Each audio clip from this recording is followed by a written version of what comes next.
Clostridium difficile. My clinical case, Jamil Carter is in the bathroom again ever since he was hospitalized for a urinary tract infection 6 months ago. Jamil has been plagued with fever, chills, and severe diarrhea. He has lost 15 pounds since hospitalization. Jamil is 75 years old, retired, and lives with his wife and adult son. He does not smoke and rarely drinks alcohol. While in the hospital, Jamil was treated with antibiotic, ceftriaxone, and ciprofloxacin for the UTI. He developed diarrhea 3 days after being discharged from the hospital and has had it ever since. Question: what could be causing Jamil's diarrhea and other symptoms? Answer: Clostridium difficile, also known as C. diff, is an infection that affects the colon. Although many clients may carry the bacteria in their system, they may never have symptoms of weakness, diarrhea, and abdominal cramping. The symptoms happen because when C. diff grows out of control, the bacteria starts to release toxins that attack the lining of the intestines. This can also result in colitis of the colon. Overall, this leads to weakness of the body, and the client usually feels very sick and out of control of their bowels. Second clinical case, Jamil calls his doctor to discuss his symptoms and makes an appointment for that afternoon. His wife Charlene drives Jamil to the appointment. He is not sure he can make it that far without stopping. Initially, Jamil's doctor thinks he has noroviral gastroenteritis, but the symptoms have gone on too long. The result returned positive for C. diff. Question: where could Jamil have contracted C. diff? Answer: most clients that contract C. diff are clients in the hospital or long-term facilities. This is an infection that's almost everywhere and largely found in feces. Spores from the bacteria are passed in fevers and spread to food surfaces and objects when people who are infected don't wash their hands thoroughly. The spores can last for weeks or months on any surface. The third one, C. difficile, is a bacterium that is involved in 15 to 25% of all nosocomial infection and almost half of all nosocomial diarrhea. It was first identified in 1935 as part of the normal intestinal microbiota. C. diff infection can range from asymptomatic colonization of patients to diarrhea or colitis. Mortality in older adults is 10 to 20%. After making sure Jamil is not taking any antibiotics, his doctor prescribed the antibiotic fidaxomicin to treat the C. diff.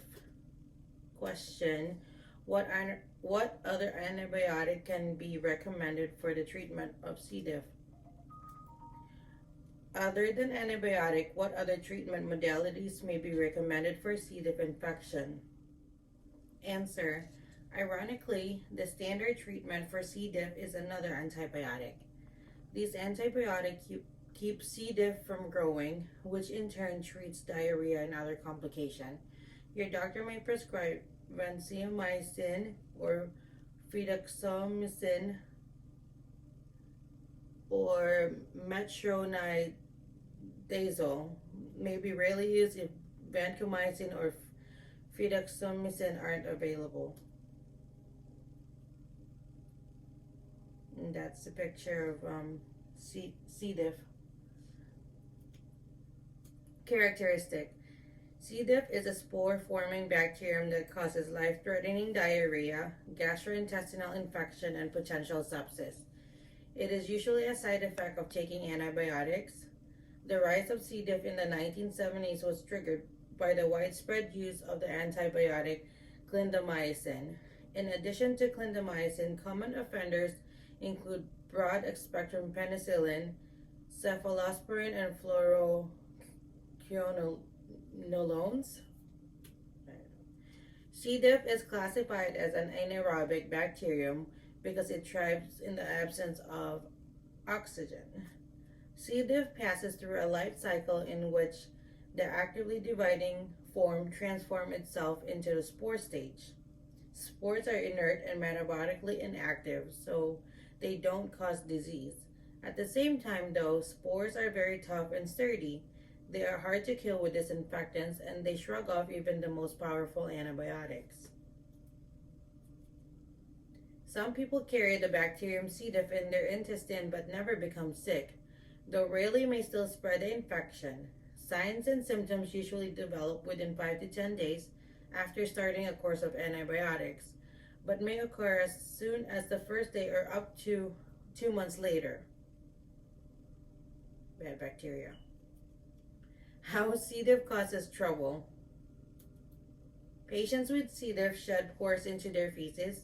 Without strict precautions, spores are inadvertently transmitted to hands, utensils, and food, and then swallowed by someone else.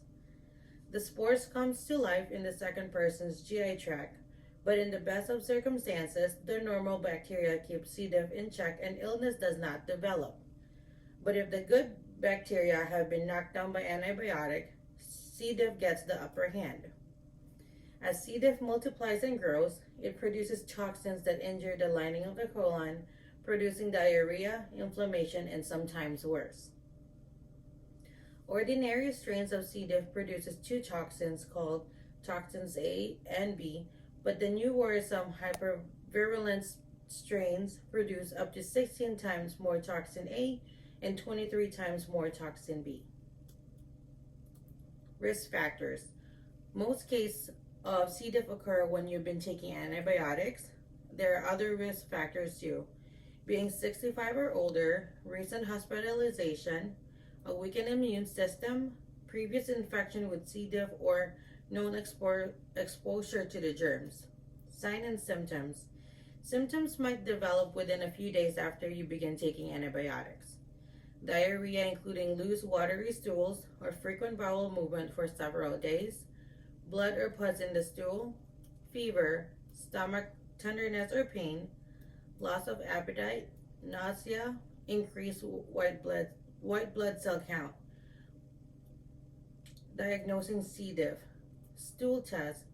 It's the simplest way to detect C. diff is through a stool test, in which you provide a sample of your sterile container given to you at your doctor office or a lab. It takes about 48 to 96 hours for results. Blood test. A blood test can reveal high level of white blood cells, which is a sign of infection. Very high levels can signify a more severe C. diff infection, in which a person may have watery diarrhea, intense stomach cramps, and dehydration. Colonoscopy or sigmoidoscopy. If you have severe symptoms of C. diff, a doctor may examine the colon using colonoscopy or sigmoidoscopy. In both procedure, a thin, flexible tube with a light on the end is inserted through the rectum, allowing a doctor to view the colon. CT scan. If a doctor suspects you have a complication of C. diff infections, such as a hole in the intestine, that's what they use for CT scan. C. diff treatment. If you're suspected to have C. diff infection, they'll do a stool test to figure out if you're negative or positive. If it turns out negative, they'll consider retesting for it, and if you're positive, they'll figure out if it's mild disease or severe disease. If you have mild disease, they'll give you oral metronidazole, and if you have severe one, you'll do oral vancomycin. Hopefully it cures that. If it does not cure it, then you will go to different kind of treatment. Fidaxomicin, usually for patient whom oral treatment is inappropriate. Specific indication include first-line treatment in patient with recurrence or at risk for recurrence. Metronidazole for mild or moderate disease, orally is recommended as initial treatment. Oral vancomycin is for patient with severe C. diff infection. Suitable antibiotic regimen include vancomycin. Other treatment is fecal microbiota transplantation. It's recommended for patients with multiple recurrences of C. diff infection whose condition persists despite appropriate antibiotic treatment. FMT is a novel therapy that involves the transfer of stool from a healthy donor to a patient with C. diff infection in order to reconstitute the normal colonic microbial flora. For patients with colonic perforation and or systematic inflammation and deteriorating clinical condition despite antibiotic treatment, operative intervention might be needed. Additional management measures include discontinuing unnecessary antimicrobial therapy, adequate replacements of fluids and electrolytes, avoiding antimotility medication, and reviewing the use of proton pump inhibitors. Prevention: using antibiotic wisely. Take an antibiotic only when you have an infection caused by bacteria. Always be sure to take only the antibiotics that have been prescribed for you and to take all the antibiotic medicine given to you. If you have C. diff at the hospital or nursing home, C. diff germs can remain on bed linens, bed rails, bathroom fixtures, and medical equipment. Doctors and nurses should always wear disposable gloves and gowns when taking care of you. Always follow proper hand hygiene policy. The hospital or nursing home should use cleaning products that can kill C. diff germs. If you're visiting someone with C. diff at the hospital or nursing home, only the patient with C. diff should use the bathroom in the patient's room. You may need to wear disposable gloves and gowns when visiting. Wash your hands with soap and water when entering or leaving the room.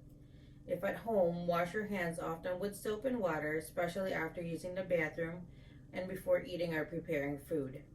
Everyone in your home should wash their hands often.